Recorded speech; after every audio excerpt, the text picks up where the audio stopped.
ஓம் ஸ்ரீ வராகி தாயே போற்றி போற்றி. என் அன்பு பிள்ளையே, உன்னை நினைத்து ஒரு ஆண் அழுது கொண்டிருக்கிறார். அவர் யார் என்று, அவர் எதற்காக உன்னை நினைத்து அழுது கொண்டிருக்கிறார் என்றும் அம்மா உனக்கு சொல்வதற்காக வந்திருக்கிறேன். என் பிள்ளை, நீ நினைக்கலாம், யார் எழுதால் நமக்கென்ன என்று.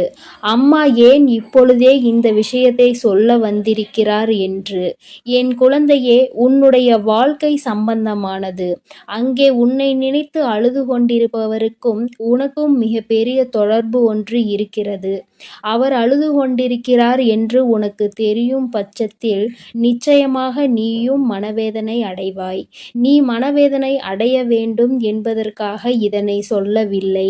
நீயும் அவரை பற்றி புரிந்து கொண்டு ஒரு மிக பெரிய பிரச்சனை முடிவுக்கு கொண்டு வருவதற்காக தான் அம்மா இப்பொழுது இதனை தெரிவிப்பதற்காக வந்திருக்கிறேன். என் தங்கமே, பொதுவாக ஒரு குடும்பத்தில் ஆண் அழுகிறார்கள் என்றால் அதை மற்றவர்கள் ஒருபோதும் ஏற்றுக்கொள்ள முடியாது. ஏனென்றால் ஆண் என்பவன் மனதை எப்பொழுதுமே கல்லாக வைத்திருப்பவன். அதற்காக அவன் மனது கல் என்று அர்த்தம் கிடையாது. மற்றவர்கள் முன்னிலையில் எப்பொழுதுமே தன்னை தைரியமானவனாக காட்டிக்கொள்பவன். தனக்குள் எத்தனை பிரச்சனைகள் வந்தாலும், எத்தனை வேதனைகள் இருந்தாலும் அதை கண்ணீரால் மற்றவர்களுக்கு முன்னிலையில் ஒருபோதும் வெளிப்படுத்தவே மாட்டான். ஒருவேளை தனக்கு கண்ணீர் அடக்க முடியாமல் வந்தால் கூட அதை மற்றவர்கள் முன்னிலையில் வெளிப்படுத்தாமல் தனியாக சென்று அழுந்து விடுவானே தவிர ஒருபோதும் யாருக்கும் தெரியும்படி அதனை வெளிப்படுத்த மாட்டார்கள். இது அவர்களுடைய இயல்பான குணம். என் குழந்தையே, அப்படி இருக்கின்ற சூழ்நிலையில் யார் ஒருவர் எதற்கெடுத்தாலும் அழுது அழுது மற்றவர்கள் முன்னிலையில் நிற்கின்றாரோ அவர் நடிக்கிறார் என்பதை முதலில் நீ புரிந்து கொள்ள வேண்டும். நிச்சயமாக எந்த ஒரு ஆண்மகனும் ஏன் அத்தனை எளிதில் கண்ணீர் சிந்துவது கிடையாது. ஏனென்றால் அவர் கண்ணீர் சிந்தினால் அவரை நம்பி இருக்கின்ற பெண்ணை அது பலவீனமாக்கும். நமக்கு துணையாக இருப்பவர், நமக்கு உறுதுணையாக இருப்பவர்கள் என்று நினைக்கின்றவரை ஒரு சிறு பிரச்சனை என்றவுடன் கண்ணீர் வடிக்கின்றாரே என்று எண்ணம் அவர்களுக்கு வந்துவிடும். தன்னை இது போன்ற எண்ணங்களில் இருந்து காப்பாற்றிக் கொள்ள முடியாதவர் நம்மை எப்படி காப்பாற்றுவார் என்ற எண்ணம் சாதாரணமாகவே பெண்களுக்கு ஆழ்மனதில் தோன்றிவிடும். அதனால் அவர்கள் தன்னை தைரியமானவனாகவே எப்பொழுதும் காட்டிக்கொள்ள முயற்சி செய்கின்றார்கள். என் பிள்ளையே, நான் உன்னிடம் இப்பொழுது இதை சொல்வதற்கு காரணம், இத்தகைய மனங்களை கொண்ட ஒரு ஆணானவன் உனக்காக அழுகிறான் என்றால் நிச்சயமாக அதனை நீ தெரிந்து கொள்ள வேண்டும். ஏதோ ஒரு விஷயம் இருக்கிறது என்பதை நீ புரிந்து கொள்ள வேண்டும். என் பிள்ளையே, உனக்காக ஒருவர் அழுகின்ற மனநிலைக்கு வந்திருக்கிறார் என்றால் அவர் உன் மீது எத்தனை அன்பு வைத்திருக்கிறார் என்பதை முதலில் நீ புரிந்து கொள்ள வேண்டும். முதலில் காயங்களை உனக்கு அதிகமாக கொடுத்த அந்த உறவுதான் இன்று உன்னை நினைத்து அழுது கொண்டிருக்கிறது. என் தங்கமே, பிரிவினை என்பது எல்லோருமே சேர்ந்து இருக்கும் பொழுது அதனுடைய வலி என்ன என்பது புரியாது. ஆனால் சில கால பிரிவுதான் உண்மையான அன்பு என்றால் என்ன, அந்த உறவு நம்மோடு இல்லை என்றால் நம் வாழ்க்கை என்னவாகும் என்பதை புரிய வைக்கும். என் தங்கமே, இப்பொழுது உன்னை நினைத்து அழுது கொண்டிருப்பவருக்கும் அப்பேற்பட்ட ஒரு சூழ்நிலைதான் ஏற்பட்டிருக்கிறது. தன் வாழ்க்கையில் செய்தது எத்தனை பெரிய தவறு என்பதை அவர் இப்பொழுது உணர ஆரம்பித்து கொண்டிருக்கிறார்.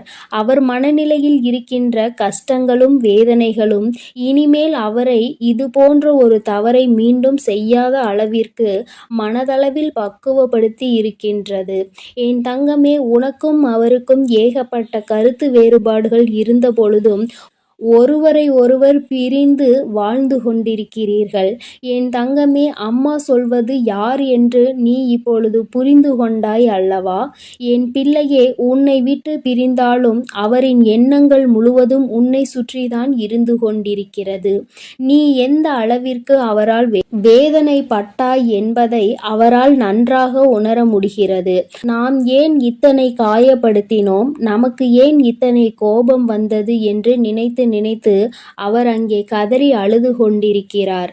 உன்னிடம் மன்னிப்பு கேட்க வேண்டும் என்கின்ற எண்ணம் அவருக்குள் இருந்தாலும் ஏதோ ஒன்று அவரை தடுத்து நிறுத்துகிறது.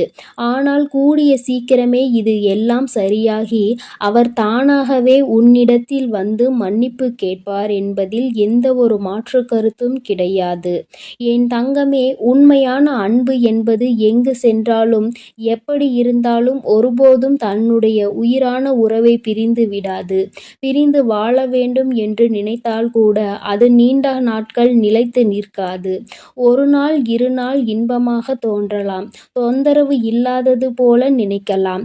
ஆனால் சில நாட்களிலேயே எல்லாம் மாறி வாழ்க்கை தலைகீழாக மாறிவிடும். என் தங்கமே, அதன் பிறகுதான் தெரியும் நமக்கு துணையில்லாதது எத்தனை பெரிய கஷ்டம் என்று. நாம் யாருடைய துணையும் இல்லாமல் வாழ்ந்துவிடலாம் என்று அத்தனை தைரியமாக நினைத்து விட்டோம் என்று இத்தனை நாள் கூட நம்மால் சமாளிக்க முடியவில்லை என்ற எண்ணம் நிச்சயமாக தோன்றும். என் குழந்தையே, வாழ்க்கை துணை என்பது உன்னுடைய வாழ்க்கையில் பாதி.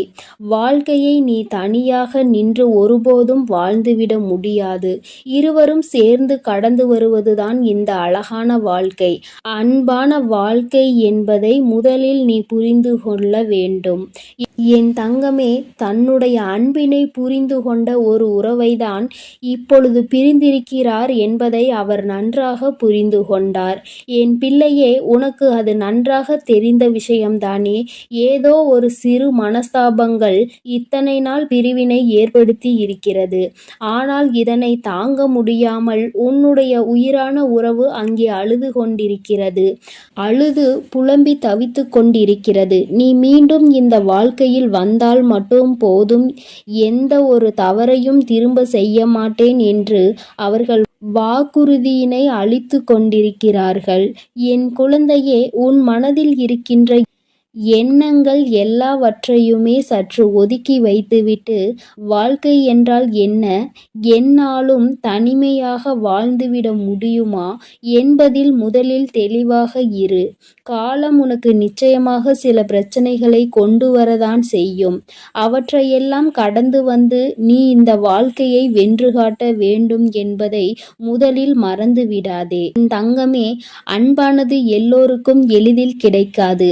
அது உனக்கு கிடைத்திருக்கிறது என்றால் அதை நிச்சயமாக நீ உதாசீனப்படுத்தாமல் காப்பாற்றிக் கொள்வதற்கு என்னவெல்லாம் செய்ய வேண்டுமோ அதைதான் செய்ய வேண்டும்.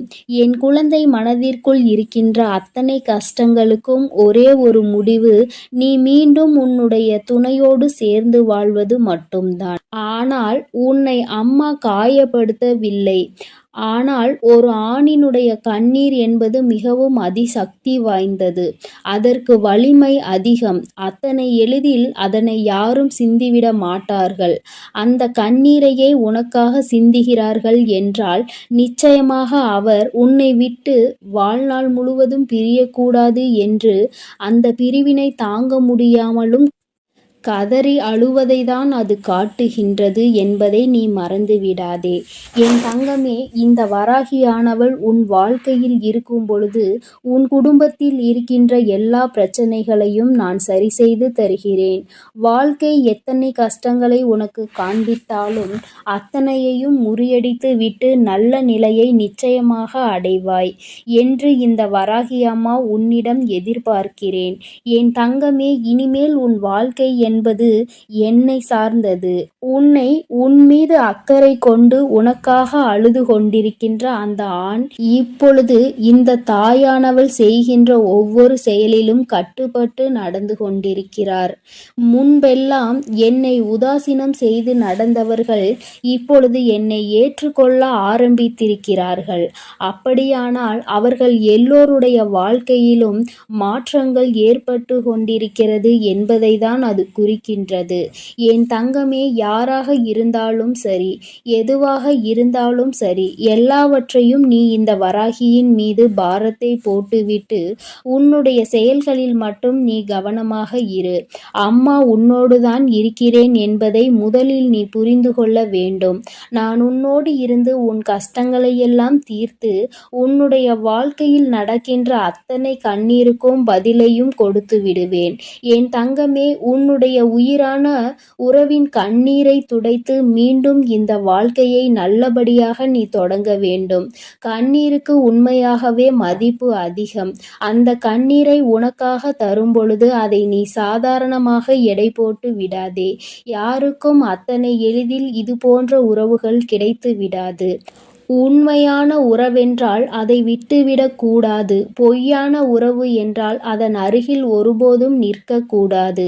இவை இரண்டிலும் என் குழந்தை தெளிவாக இருக்கும் பட்சத்தில் நிச்சயமாக இந்த வாழ்க்கை எப்பொழுதுமே உனக்கு சந்தோஷமாக மட்டுமே இருக்கும் என்பதை நீ மறந்துவிடாதே. உன்னுடைய சந்தோஷத்தில் இந்த வராகியானவள் நானும் முழுமையாக பங்கெடுத்துக் கொள்கிறேன். என் பிள்ளையின் முகத்தில் எப்பொழுதுமே சிரிப்பும் சந்தோஷமும் நிறைந்திருக்க வேண்டும். என் தங்க பிள்ளையே, இந்த வராகி அம்மாவினுடைய ஆசீர்வாதங்கள் எப்பொழுதும் உனக்கு முழுமையாக கிடைக்கும். அதனால் நீ எதற்காகவும் கலங்க வேண்டாம், எதை நினைத்தும் வருந்த வேண்டாம். நான் உன்னோடு இருந்து உனக்கான அனைத்தையும் பார்த்து கொள்கிறேன். நீ நல்லதையே நினை. உன் வாழ்வில் எப்பொழுதும் நான் உனக்கு நல்லதை மட்டுமே செய்து கொடுக்கிறேன். ஓம் ஸ்ரீ வராகி தாயே போற்றி போற்றி. ஓம் ஸ்ரீ வராகி தாயே போற்றி போற்றி.